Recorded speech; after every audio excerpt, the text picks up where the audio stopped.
जी अस्सलाम वालेकुम viewers, welcome to PF homes Bahria town Karachi. Bahria town Karachi के हवाले से आजकल जो सबसे ज़्यादा टॉप के ऊपर एक न्यूज़ है वो है एसबीसीए की एनओसी, जो कि अभी रिसेंटली एसबीसीए की तरफ से कैंसिल कर दी गई है। तो उसके बाद से बहुत सारे लोगों के ज़हनों में ये बात आ रही है कि शायद बहरिया टाउन कराची के अंदर इस वक्त जो सेल परचेज़ है उसके ऊपर एसबीसीए की तरफ से पाबंदी जो है वो लगाई गई है। तो इसके हवाले से आपको कुछ चीज़ों के हवाले से क्लैरिटी होना जो है वो लाज़मी है कि एसबीसीए ने जो एनओसी कैंसिल की है वो बहरिया टाउन की प्रॉपर्टीज़ की एनओसी कैंसिल की है। बहरिया टाउन की प्रॉपर्टीज़ से मुराद ये है कि बहरिया टाउन अब किसी भी किस्म की कोई न्यू डील या कोई नया प्रेजेंट कोई डेवलप करके या ख़ुद किसी भी किस्म की कोई भी डायरेक्ट मार्केटिंग बहरिया टाउन कराची जो है वो नहीं कर सकता, और ना ही उसके किसी भी किस्म के कोई इश्तिहार जो है वो चला सकता है। और आपको ये जानकर के हैरत होगी कि ये जो एनओसी रिस्टोर हुई थी, ये रिस्टोर भी आज से तकरीबन कोई 1 से 1.5 साल पहले ही रिस्टोर हुई थी, और अब जा कर के एसबीसीए ने दोबारा जो है वो कैंसिल कर दी है।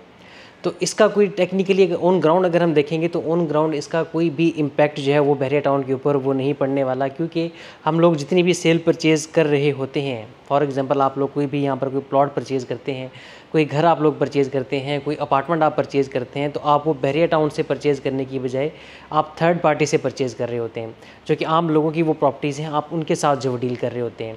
तो उसको बेसिकली हम लोग कोई बहरिया की प्रॉपर्टी नहीं कहते, बल्कि उसे हम लोग रीसेल प्रॉपर्टी जो है वो कहते हैं।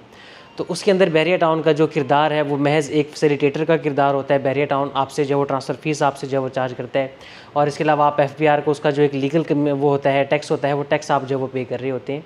तो इसका कोई भी बहरिया टाउन कराची की जो मार्केट है उसके साथ किसी भी किस्म का कोई भी कनेक्शन नहीं है। सिर्फ बहरिया टाउन ख़ुद कोई भी चीज़ जो है वो सेल परचेज़ नहीं कर सकता, और वो बहरिया टाउन वैसे भी नहीं था कर रहा। अगर आपको याद करें तो आपको ये याद होगा कि बहरिया टाउन कराची इससे पहले किसी भी किस्म की कोई भी मार्केटिंग वगैरह अपनी डायरेक्टली जो है वो नहीं कर रहा।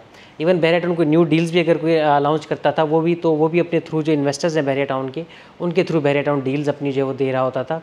तो इसका कोई भी मार्केट के साथ डायरेक्टली जो है वो कोई भी लिंक नहीं है। बहरिया टाउन के अंदर आज भी सेल परचेज़ उसी तरीके से हो रही है। डेली के दिन में तकरीबन कोई 10-15 ट्रांसफ़र इस वक्त भी बहरिया टाउन कराची के जो हेड ऑफिस है उसके अंदर जो है वो हो रहा होता है।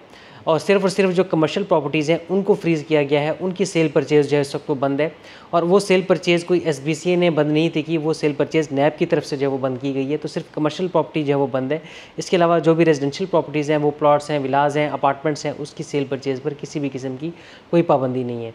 तो ये कुछ अपडेट्स हैं बहरिया टाउन कराची के हवाले से। और अगर आपको बहरिया टाउन कराची की ऑन ग्राउंड मार्केट के हवाले से कोई भी अगर आपके कोई क्यूरीज़ हो, अपनी प्रॉपर्टीज़ के हवाले से आप लोग कोई मालूमात लेना चाहते हो, तो उसके लिए आप हमसे रब्ता कर सकते हैं।